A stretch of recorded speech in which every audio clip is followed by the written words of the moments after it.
Hi everyone, it's Tarek. Thank you for watching this video. I am happy and excited to tell you about the Hasselblad 205FCC, this camera right here. This is my favorite film camera, medium format 6x6 ever made. It was last made in 2004. So the reason I'm making these videos is there's very little information out there in the public about this camera. And I'm so excited about this camera. I got it in 2004. So if you're watching this video for the first time, quick things I'm going to tell you about what makes this camera special. It has a single spot meter that is right in the center of the frame, and that takes the meter reading for the whole camera system, and that spot meter is accurate to 1/12 of a stop. That is very accurate. So the basic shooting mode for the camera is equivalent to aperture priority. If you're familiar with SLR or DSLR cameras, I should have mentioned this is a film camera. That's why I'm making these videos. So this is a film camera. And the main focus of this particular video is going to be around the color green and beige or white, stone color. The other videos I made focused on one color primarily. The first video was focused on the color silver, and the second video was focused on the color red. So we're going to be looking at green and a stone beige like color, and you'll understand when we look at the pictures why I'm defining it that way. So the other thing I want to talk about in this video is the zone system. I won't get very detailed about the zone system. I'm just going to cover it at a fairly high level. Initially I wasn't going to talk much about the zone system, but you'll see through the video why I'm choosing to do that. And when we look at the pictures, it will make more sense. So the zone system is another special feature about the Hasselblad 205FCC. Like the Diff system, which is roughly equivalent to aperture priority in cameras that many of the people are familiar with, the Diff system is an aperture priority shooting mode that I talked about in the red fire hydrant video, the last video. And in that mode, basically, you set the spot meter on the subject that is your neutral color, your neutral gray, your 18% gray, and you meter from it.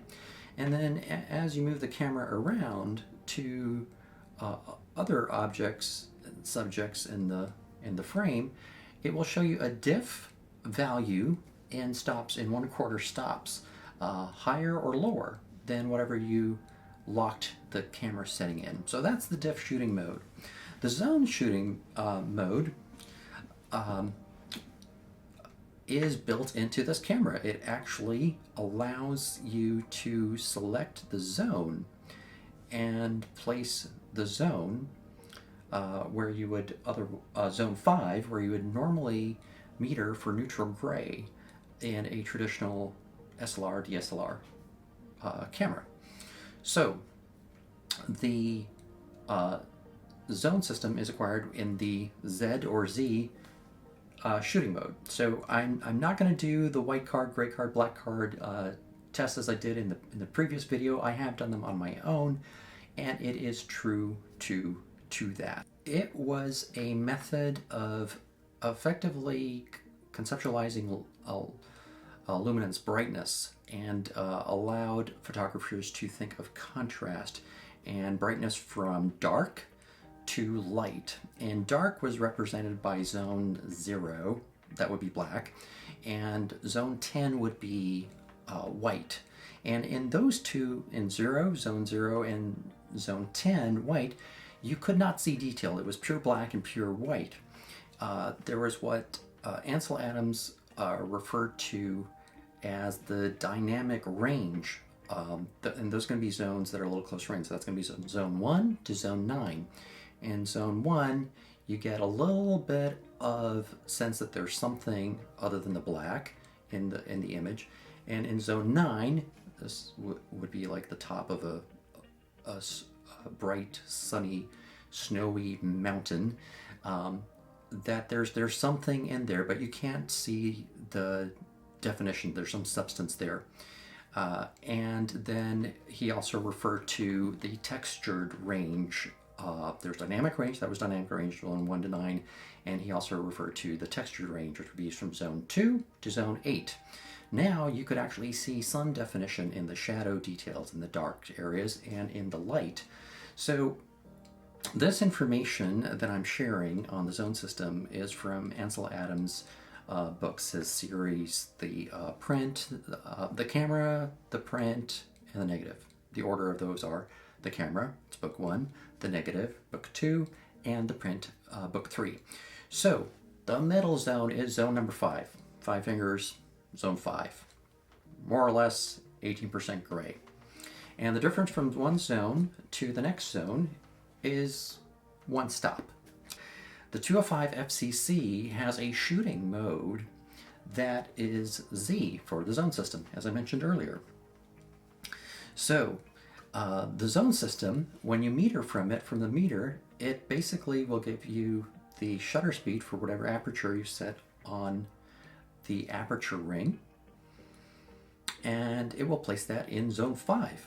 That is like your neutral 18% gray if you're shooting an aperture priority.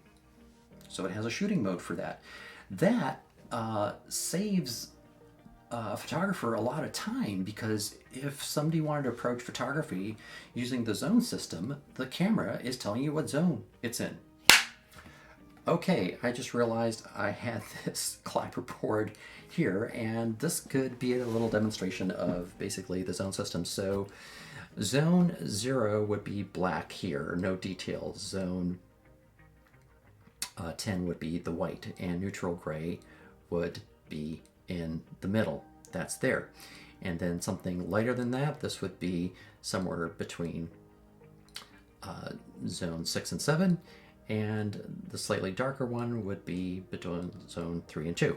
So, oversimplification, but it'll work for the video. I've photographed the monument many times at many different angles, and I decided I was going to do a different angle. It was a hot, sunny summer day, and it was hazy. It was getting close to sunset, and the sun was starting to set behind the Washington Memorial. So I moved such that the Washington Memorial was backlit by the sun, and it was quite a hazy day.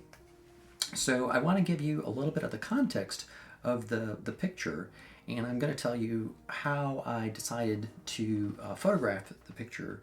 I want to tell you that now before we take a look at it, because it's not going to look like that when we take a look at the first picture. So I decided I was going to meter off of the grass in the foreground, and that was going to be my neutral gray, or my effectively zone 5 if I was shooting in the zone mode. I was not shooting in the zone mode, but I picked the grass because I wanted shadow detail in the grass in the foreground, and I wanted the monument to be backlit. And that day the wind was blowing, so you will see that in the picture. I won't give that away. That'll just be in a few seconds. And that was basically it. So that was how I planned to take the picture, and it was with a monopod. So I used 1/350th of a second because I wanted to be as stable as possible. The camera did jam a couple more times, and the reason for the camera jam, the best I can understand, is that I let the camera sit around for 10 years and didn't use it. So it needed to be warmed up, and it appears now that the shutters are warmed up, and so that's a good thing. So I finally did get the image. So I want to give you that background, and then so you're not shocked when you look at the image and you keep watching the video. I'm going to tell you one more thing, which is I took it to one lab that did the developing of the negatives, and they don't usually print proofs, 5x5 inch proofs as I used to. What they did offer is to have them scanned in, and they send it to a second lab that they have. They've got 2 stores, and that lab basically scanned it in and gave me back a disc that had about a 4 or 5 meg image on it, and that's what we're going to look at right now. So the image I got is not what I expected, but let's just take a look and then we'll talk about it afterwards. So remember, I was metering for neutral gray on the grass.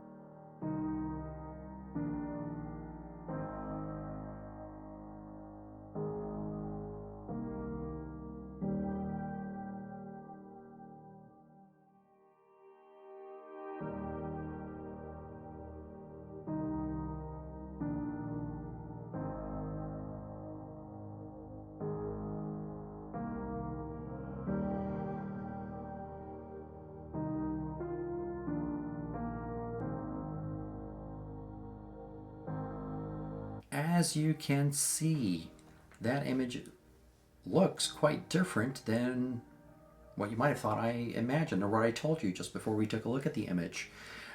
Basically, the foreground is very dark. There's barely any detail in the grass. It's a very deep shadows, and the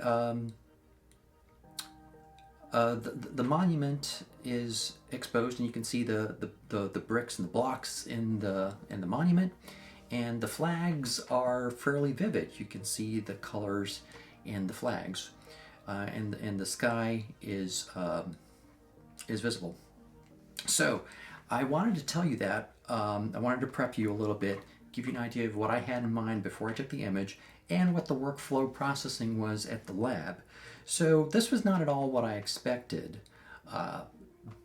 but what's happened is that the services offered have changed over time, as digital has been more of what people have been doing. I'd gone to the same store before during film days, and I used to get 5x5 prints from them many years ago. So here's what I think happened is when it was scanned in, my guess is that the scan interpretation favored the sky, and that's understandable because in digital photography today, the norm is you have to make sure your highlights don't get blown out, and that is similar to transparency film from film days. But for negative film, where you actually have a negative and then you have to make a print to a positive to a piece of paper, and in that process, the practice is to meter for the shadow details. So this was quite shocking to me when I saw this, but I'm not going to say I didn't like parts of it. This is a different interpretation, and so it's not what I was looking for. And I did get what I was looking for next, but it was just a different interpretation. I actually found that I did like how the flags looked. They were more vivid and they were more vibrant. But for the whole picture of the monument and the grass and in the sky, I don't think the image worked. But I was trying to understand how it ended up that way. So those are the thoughts. Let's take a look at the next image in a moment. I'm going to tell you about the image before we take a look at it. So after seeing the first image, I decided I was going to go to another lab that does higher-end professional photo finishing and prints, and I had the negative scanned there. I think it was on Emicon drum scanner at 24-bit and at 300 dpi to make a 16x16 print on Epson metallic print. So we're going to look at that print, and then we're going to talk about it briefly.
Okay, so now we have looked at the picture from the first lab that was scanned at basically what would be a consumer level scan and provide a print that could be emailed or put up on a website and or shared on a small print.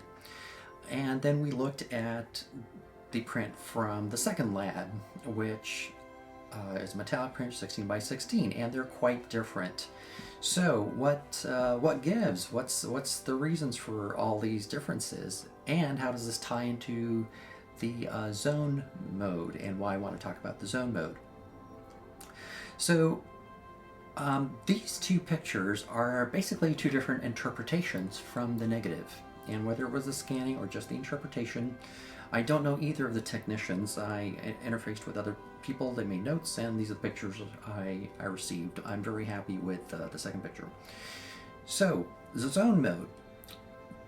The zone mode is relevant, and these pictures serve as a means for us to talk about the zone mode. So, I already said that in the second image, the 16 by 16 print that has the green, that was effectively my neutral gray or zone 5, and everything was balanced out the way I wanted it to be. So if looking at the zone method and looking at the first picture, so let's take a quick look at that.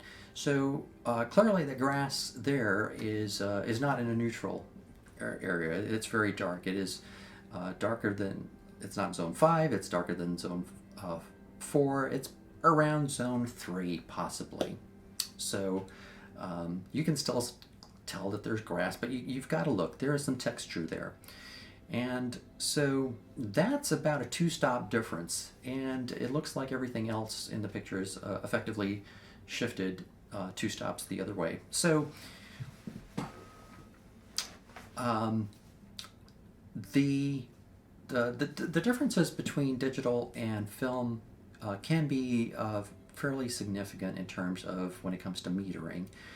And I'm trying not to talk too much about digital. I want to stay focused on film, but I realize many people watching this are mostly going to have digital photography as a reference point today, and that's very understandable. So now I'm going to talk a little bit more old school about the zone system. And when I say old school, I'm talking about Ansel Adams old school, older than this camera. And if it wasn't for Ansel Adams, there wouldn't even be a zone system in this camera. This is part of the product from his inspiration, and it would just be incredible to see him taking pictures with it.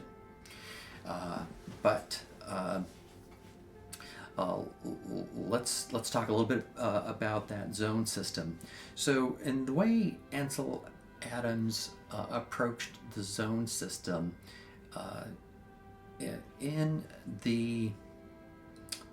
in the camera, in the visualization that he talked about, you would imagine what that final image would look like. And he said the more time you spend thinking about that and preparing for that, that's the best investment that you can make in your photography.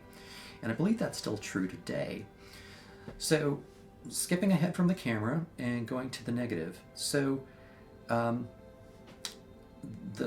zone system can be manipulated more in black and white photography than in color. In color, you really can't shift zones, but the practice is in negative film is that you meter for the shadow areas where you want the details, and then you'd say you develop for the highlights. So this is where the zone system becomes relevant.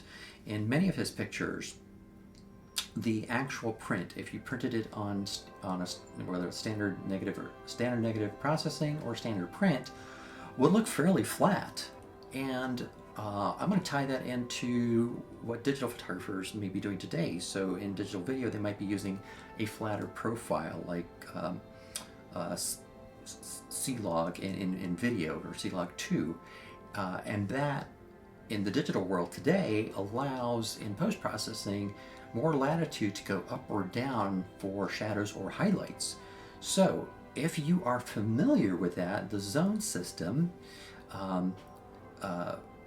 predated that and was an earlier approach to that sort of thinking. So with the zone system, if the visualization was for a range where the lights in an image would have more detail than actually could be metered for, or the latitude of the film, say the latitude of the film only had five stops latitude, but you wanted something that was 6 stops away, how could you get that? So the method would be that you would meter when you take the image for your shadows, and then you would develop the negative for a longer period of time with more agitation or higher temperatures, or some combination of all of those, and that would allow more details in the highlights to appear. And so this is what Ansel Adams called expansion, to allow more contrast.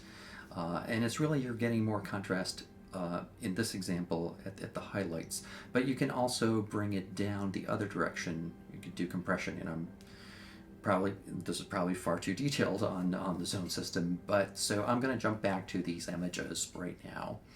So in these images, in both of them, when you look at the monuments, let's take a quick look. In the first image, you can see all the blocks, and you can see the space, the nice rectangles. There's lots of texture there. There's lots of space there.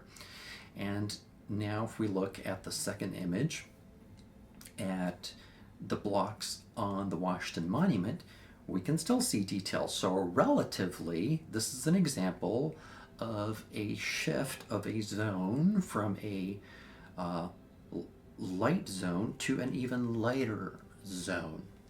I hope that made sense, where we basically went up to another stop.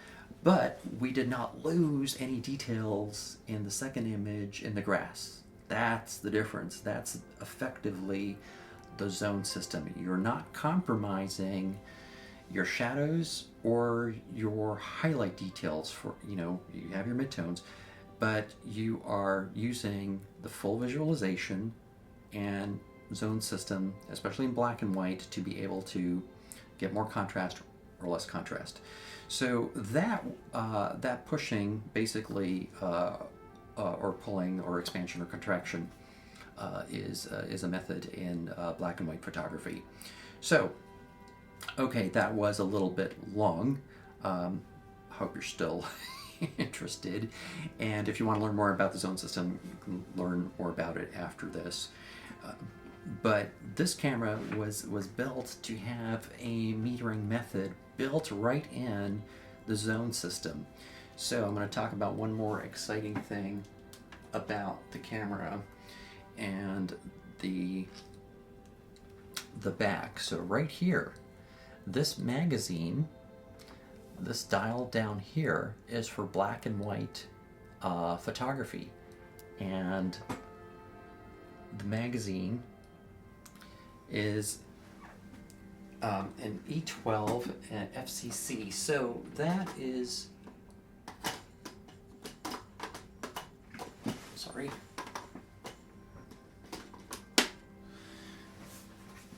Okay, I'm back from putting the magazine back on the camera. So only on the 205 FCC the special magazine was created with that dial of the plus and minus numbers, and that was for black and white photography.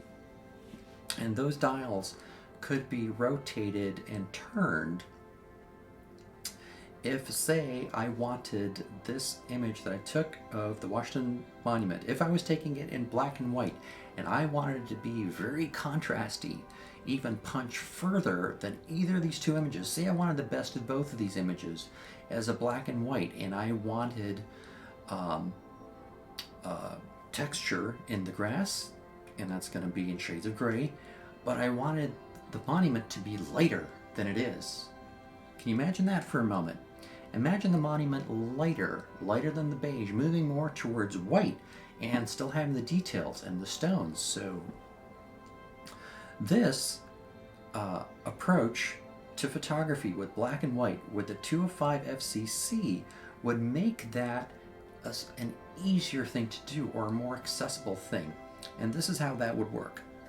So basically it would be with black and white film. First, obviously, put a battery in the camera, set the ISO on the magazine, set the aperture to whatever aperture we want it to be, meter for the grass for the shadow details, turn the dial on the magazine, and say I would had an intention of doing an N+2 development, meaning I want more details in the highlights. So I would turn that dial to N+2, and that would allow the expansion towards that. Now, it's not going to do that automatically. What that's going to do with this magazine and this camera is this magazine, by turning that dial, is going to communicate to the metering system in the camera, and that zone meter in the zone mode is now going to know, okay, the photographer's final visualization is N+2. So the meter system would then adjust and give me meter readings for black and white photography with that N+2 taken into account. Now, and that would apply for the whole roll of film. You can't change it from one image to the next. It would apply for the whole roll of film. So I'd have to shoot the whole roll that way, and that would be fine. And then in processing of the negative, that processing would have to be appropriate.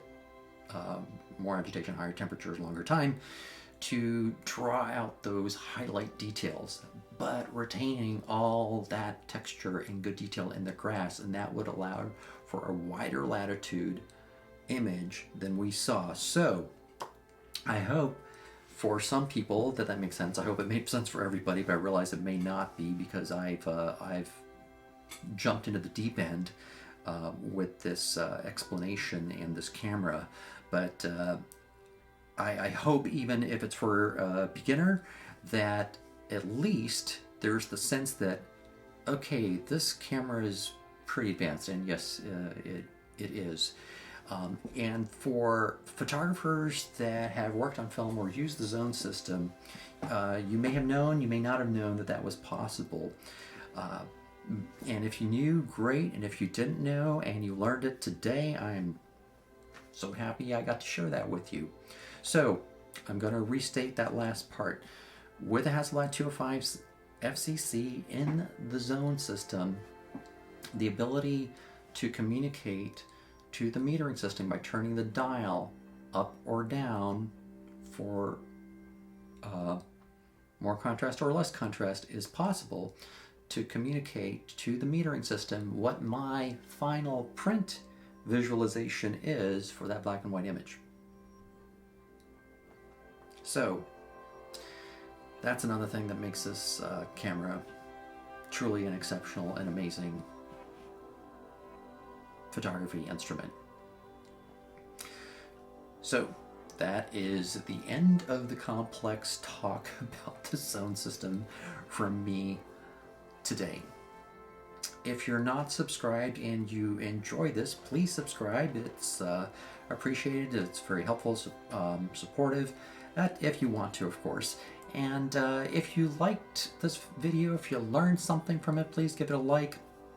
If you know someone who's a photographer, please share it with them. If you know a film photographer that hasn't been so excited about photography, please share this with that person. I think they may like it, or with any other students. So thank you, everybody. I will see everybody next time and look forward to hearing from you and seeing you soon. Okay, thank you, everybody, and Happy New Year.